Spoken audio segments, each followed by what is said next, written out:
good morning to you. My name's Scott. I'm a member of the team at Pilgrim Community Church, and it's a pleasure to speak to you this morning and offer some words of encouragement. I want to talk to you today about perspective and about seeing things in a different way. You know how you put your glasses on, and I'm at that stage where I'm kind of in denial about the fact I need glasses, but I've got these cheap, $2.99 reading ones from Boots or whatever, which I do wear and which actually really help me. It helps you see things more clearly. You know how in that scene in the film Dead Poets Society, when the teacher, played by Robin Williams, gets the kids to stand in chairs and in the classroom, and he does it to show them that the world looks different when you see it from a different perspective. Well, that's what I want to talk to you about. And I was driving to work on Wednesday morning, and I'm driving from Hamilton to Dumfries at the moment every day to assist down there. And a random song came on my phone, and it was a song by Brian Houston, a singer-songwriter from Northern Ireland who I greatly admire and respect. And Brian's played everywhere and played with every big name that you could imagine. And he's a Christian guy, but he plays in I don't believe in a kind of Christian secular divide when it comes to music, but he supported Van Morrison and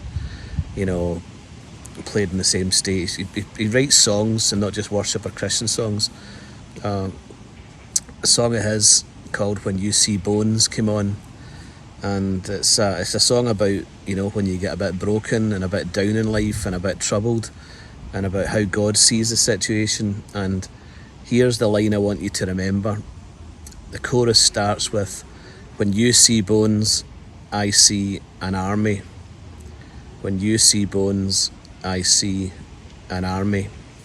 That song was inspired by, I'm assuming it was inspired by a chapter in the book of Ezekiel in the Old Testament, where the prophet Ezekiel was taken to a valley by the Spirit of God, and he was shown just a sea of dry bones, just bones that had been there forever and, long since ceased to resemble anything with any life in it.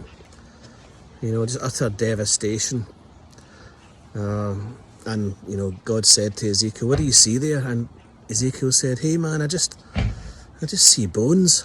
I just see dry bones and dust and devastation." And then God painted a picture for Ezekiel of sinews attaching to the bones and ligaments attaching to things and nerves attaching to the legs and the arms, and the arm bone connecting to the knee bone and all that stuff, and sinews and flesh covering and skin covering.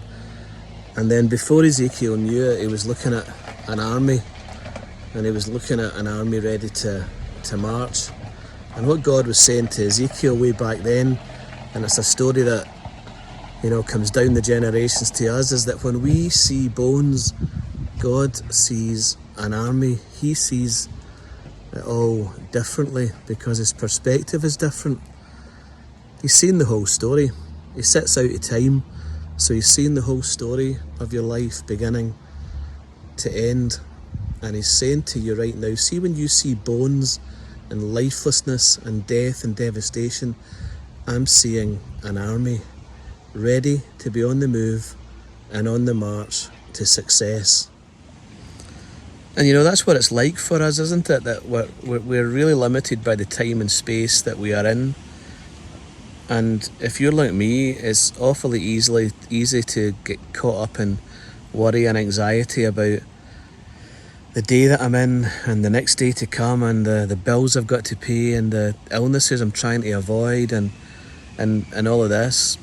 And of course Jesus said by worrying we can't add a single hair to our head or add a single iota to solving the problem.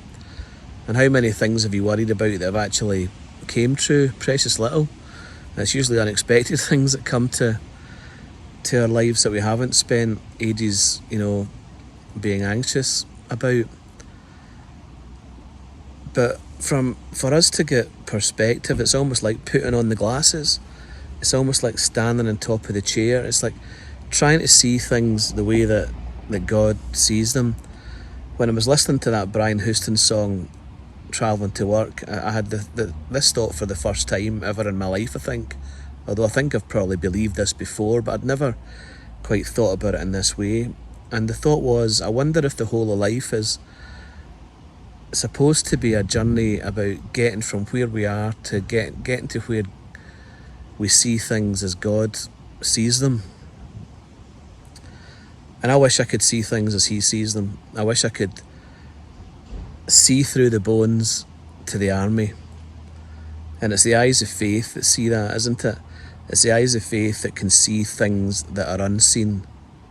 So my encouragement today to you is to try and see things as God sees them, to exercise your faith muscles, to do so, to try and de-escalate the worry and anxiety in your life, to change the tape in your head that says I've got to be worried about that thing, and to focus on what God is doing and can do in your life. Because when you see bones and devastation, he sees an army. The song goes on to say, when you see storm, he sees the shore. You might be seeing death and he is seeing life and resurrection. You might think my marriage is dead, my finances are dead, my relationships are dead. And God sees the army rising up to triumph over all of that as you exercise your faith and as you exercise your trust. You know, you might be thinking, nobody can take me out of this darkness, and God is saying light is coming. Light is actually here if you can enter into it. You might look around you and say, I'm friendless. God is saying, I am with you and will always be with you. You might think this journey can only end in failure and it is all hopeless. And God is saying, my hope is living in you. My hope is living in you. You're a success. You are a success. No weapon formed against you can prosper. Choose to live in hope, folks. Choose to live in faith. And hey, that's it. When you see bones, I see an army. Think about that this week, and I hope that the week that is to come in your life is a good one. I hope that you're staying safe and wearing the mask and doing the things, washing your hands, all the things we need to be responsibly doing at the moment to keep ourselves and our country safe. And our prayers are with you and your families, and I say grace and peace to you from Jesus Christ, the carpenter rabbi from Nazareth. God bless you.